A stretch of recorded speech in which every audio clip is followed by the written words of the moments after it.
iniciación del seminario, el tema concreto que es la estructuración de la familia arcaica, a pedido de los docentes de la cátedra, vamos a analizar un poquito y a definir qué es lo que es la antropología.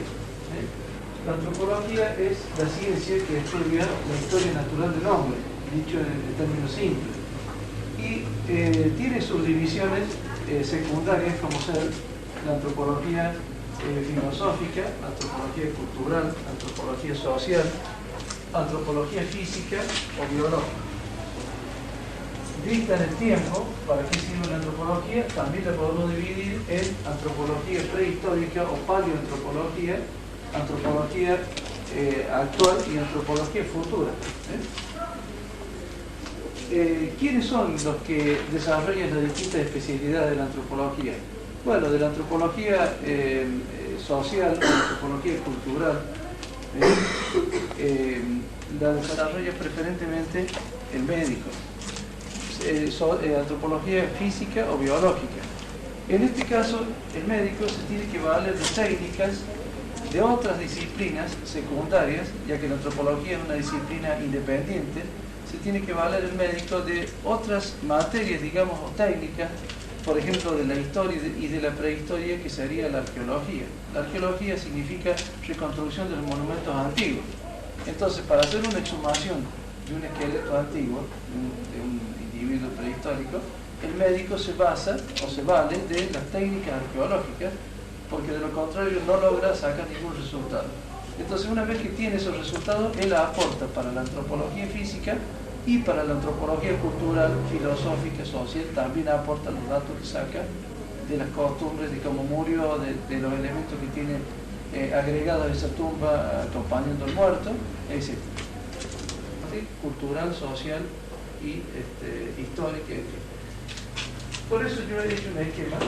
Eso del medio parece que podría representar a un ser humano, ¿no es cierto? Muy esquemáticamente, en donde ustedes recuerdan de que viendo al hombre en una faz, vamos a tener la parte enferma, la enfermedad del hombre. ¿Y quién la trata la enfermedad del hombre? La medicina. La otra faz es la faz del hombre de salud. ¿Quién trata al hombre de salud? La antropología. Pero en conjunto, recuerden que la definición de salud es el estado de equilibrio de las fuerzas del hombre, de las fuerzas de carga positivas y negativas que tiene el hombre. Entonces, si combinamos las dos visiones del hombre, nos encontramos con la medicina antropológica. Y la medicina antropológica, por lo tanto, reúne toda la visión global de lo que es el ser humano. Por eso en esta cátedra se da una materia básica, que es medicina antropológica, que tiene como objetivo, entonces, tener la visión general del hombre en los dos aspectos, enfermedad y salud, y saber el equilibrio que tiene que tener entre los dos para que el hombre sobreviva, y aparte le da al médico un poco más de cultura, porque el médico aparentemente cura o hace una intervención quirúrgica y hasta ahí no más llega. No, tiene que tener un poco de cultura para poder llegar al individuo que con el correr de los siglos cada vez tiene más cultura. Entonces, saber llegar al hombre también por medio de la cultura. Entonces, muy brevemente, hemos definido lo que es antropología en general y los objetivos de la cátedra, de materia básica para ustedes, es tener esa materia enfocada así para poder englobar al hombre en todos sus aspectos. Estamos formando su estructura familiar, no sin tener presente también el concepto de que es muy difícil el tema de analizar, de estudiarlo, por los pocos elementos y pocos datos que tenemos del pasado. Sobre todo si, además de tratarlo en la Argentina, estudiamos esta familia arcaica en la provincia de Córdoba. Es mucho más difícil porque no es de aquí. Y ustedes tienen, por ejemplo, la relación anónima, esa relación que fue transmitida de boca en boca, de padre a hijo, de los antiguos, y que fue tan estudiada y tan recopilada por Monseñor Pablo Cabrera, quien analizó y ha dedicado gran parte de su vida a ese estudio, y por los pocos elementos que tenemos como para poder tener antecedentes de lo que es la familia arcaica. Quizás esos pocos elementos, ¿por qué están registrados de esa forma? Quizás porque los españoles en ese momento no tenían la suficiente cultura como para graficar y para registrar para el futuro todos estos antecedentes, o quizá también porque no le daban el valor suficiente a la familia indígena, que más que familia era un estorbo en las tierras americanas, en las tierras cordobesas, que debería ser conquistada para tratar de aumentar el nivel económico de una Europa en decadencia. Entonces, quizás sea esto último lo que ha hecho que haya pocos registros de la familia arcaica. También la podemos dividir en tres tiempos, que serían el periodo prehispánico tardío, que va desde la conquista hacia atrás 500 años.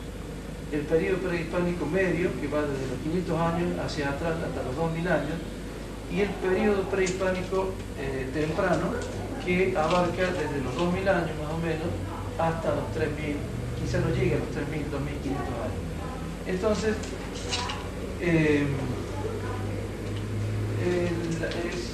este estudio de la familia del periodo prehispánico lo realiza el médico en base a estudios puramente de estratigrafía de terrenos, o estudios de exhumaciones, o estudios arqueológicos, muchas veces no solo científicos, sino también intuitivos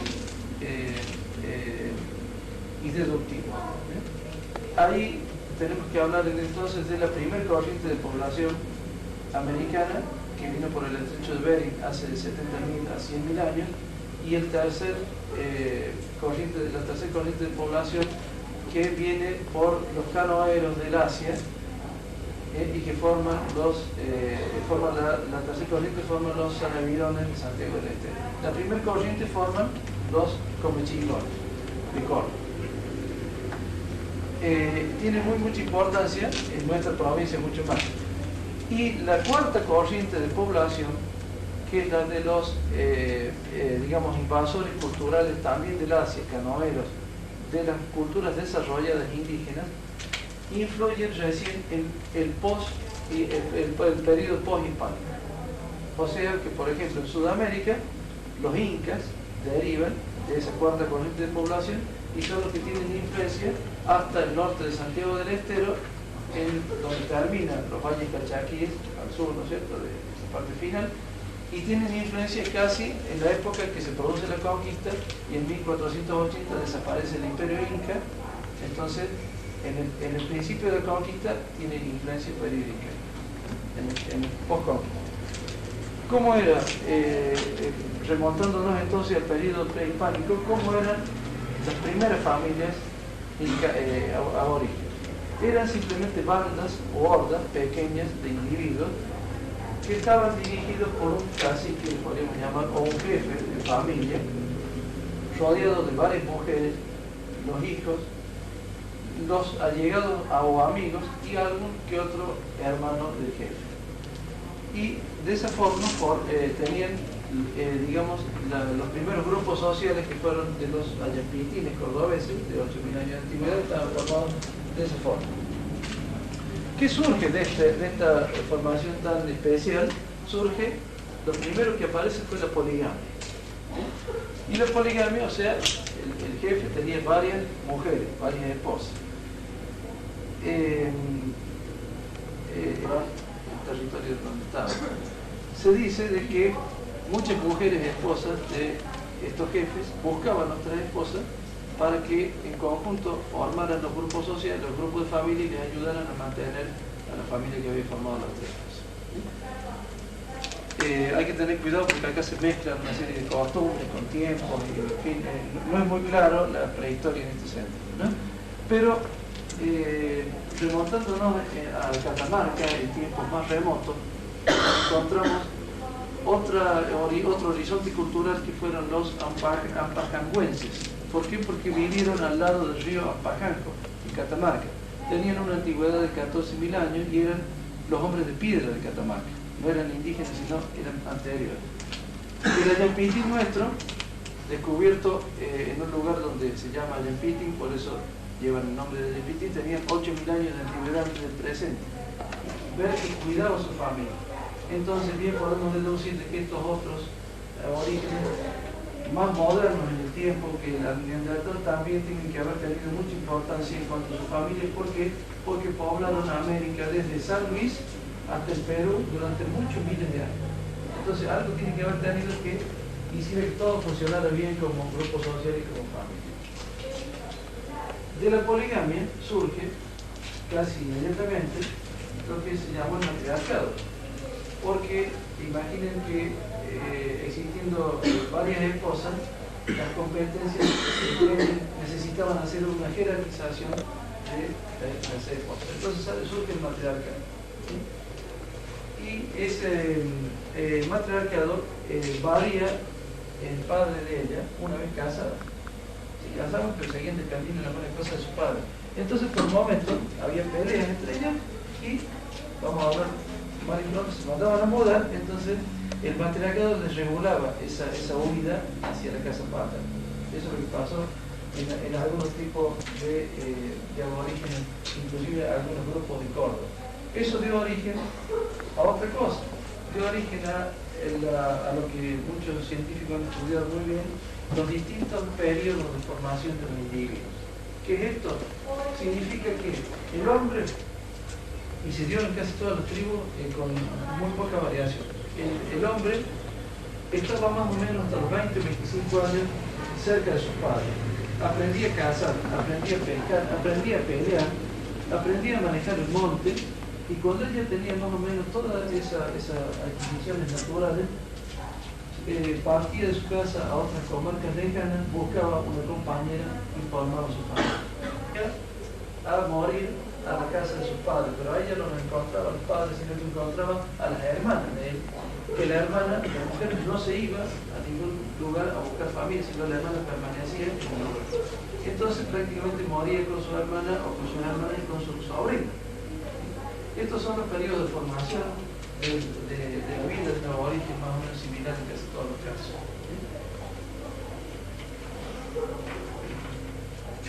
La mujer cuando formaba a su pareja lo hacía aproximadamente en Córdoba entre los 13 y los 15 años.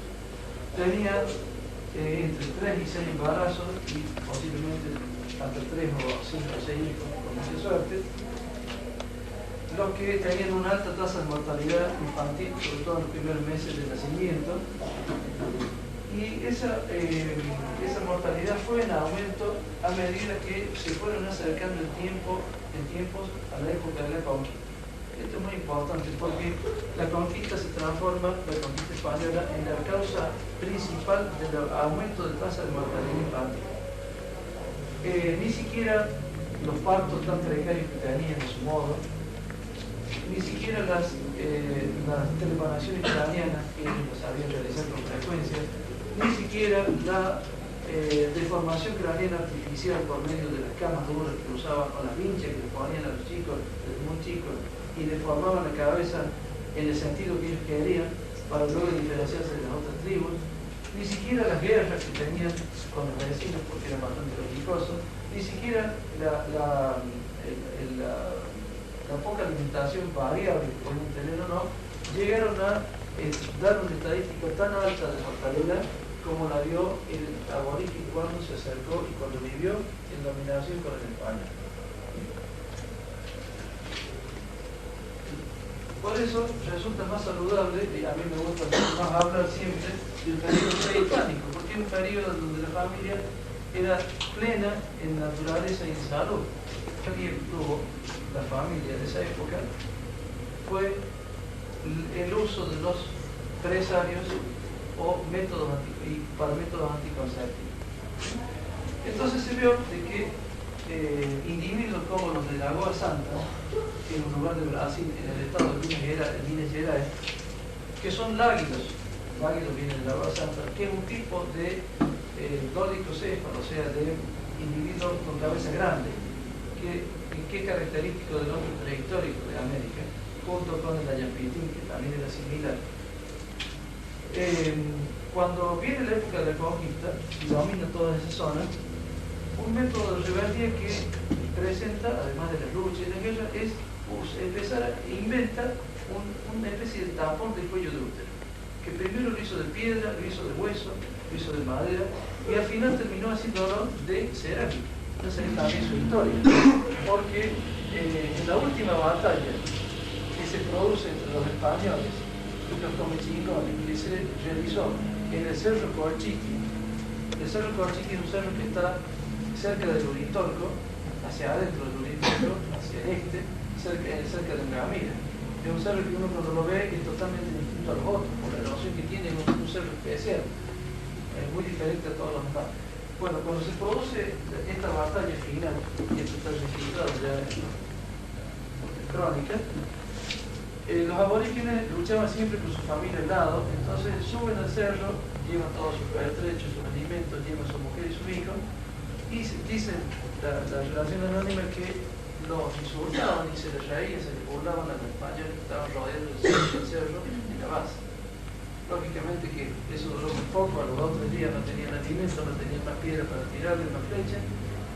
Los españoles, mucho más adelantados en todo, esperaron tranquilos abajo, entonces cuando se rinden los eliminan a todos los aborígenes, pero las mujeres desesperadas, digamos que despeñaban a los hijos arriba del cerro y los mataban para que no caigan en manos de los españoles.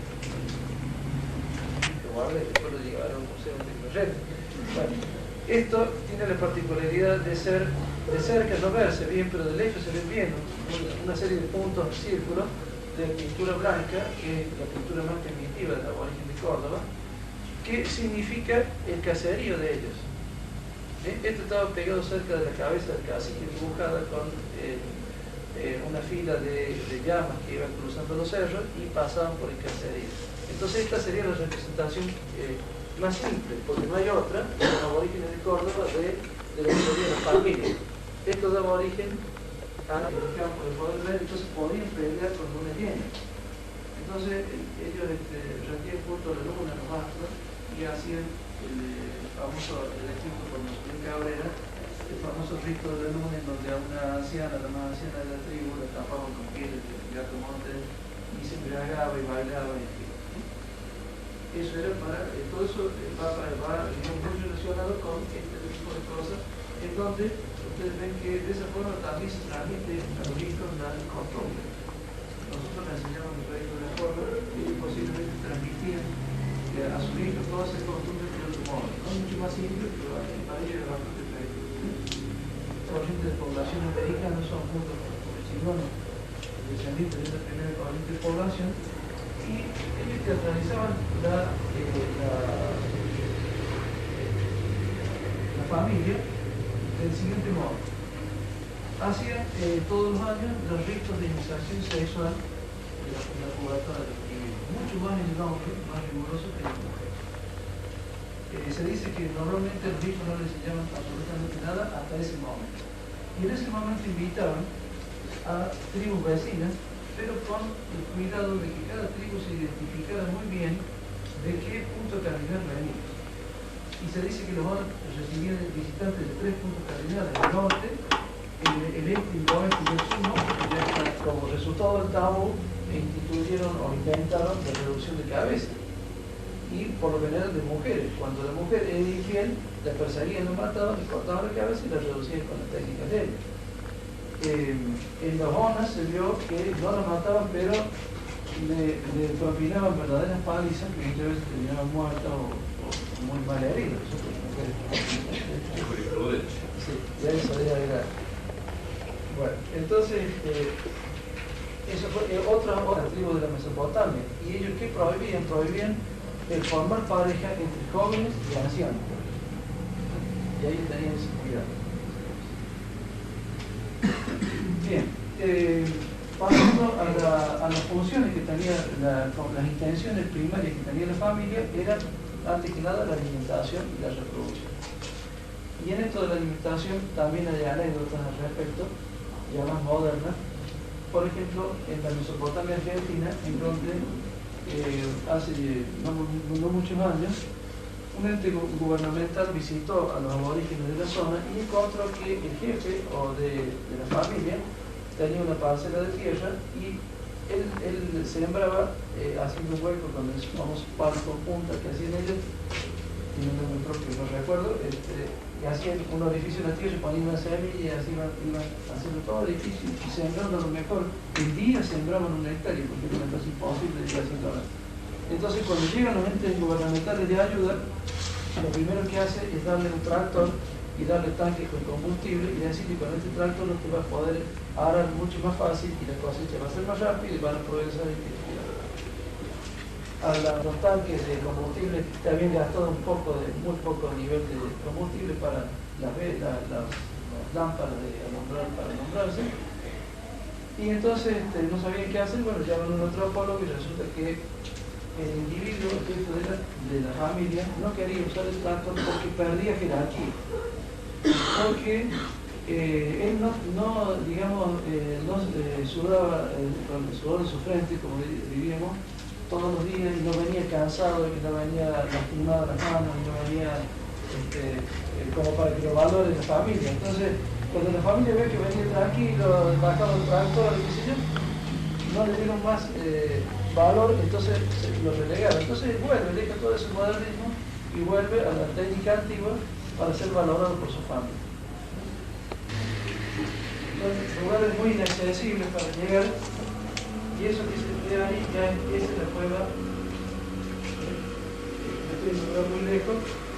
Usted ve cómo se mimetiza con el medio, y eso lo hacen por seguridad, posiblemente para no ser invadido tan fácilmente por los vecinos de ella.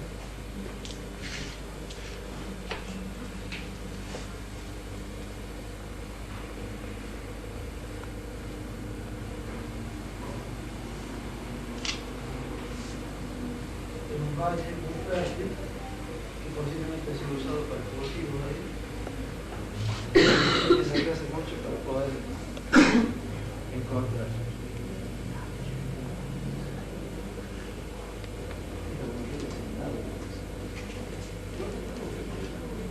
No voy a escuchar hablar de ella. Pues bueno, no, eso es un montón.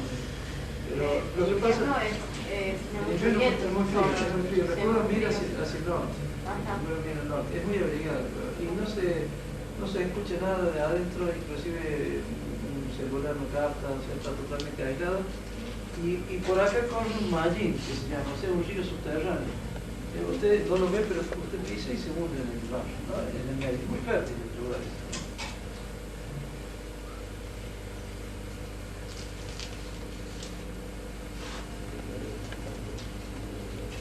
Es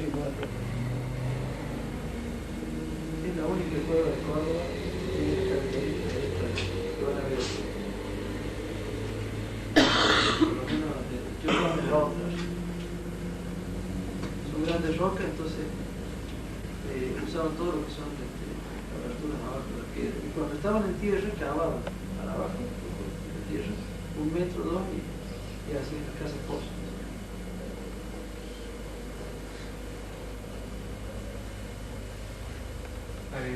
Geográficamente pusieron algún no, si usted quiere ir, yo le puedo decir cómo llega. Es muy lindo que la conozcan, es muy interesante. No quiero identificarla con ningún nombre ahí. La cueva se llama, yo le he puesto la cueva de Álvaros, porque pertenece a una estancia del señor Álvaros, su cueva de Álvaros. Pero no quise poner ninguna marca porque son capaces de ir y después marcarían sabiendo que hay algo ahí, alguien que vaya a depredar. Se mantiene así, bueno, tuvo tantos miles de cientos de años que...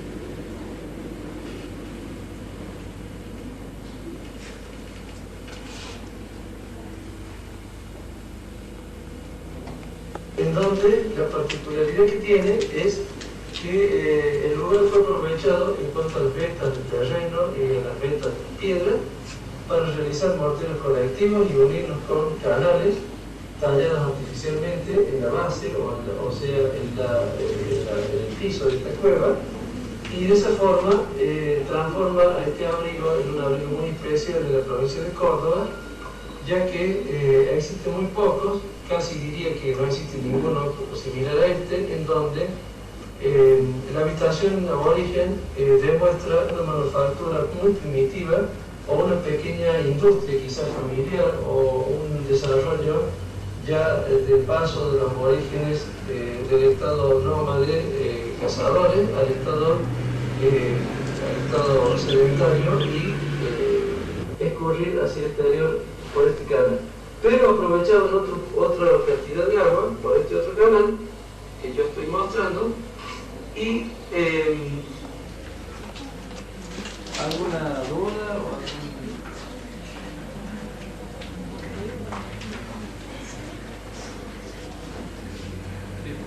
se publicó la prueba esta, no fue ningún ente o alguien. No. Es propiedad privada. Es propiedad privada, pero no hay ningún cerco, nada. Quien quiere ir puede ir.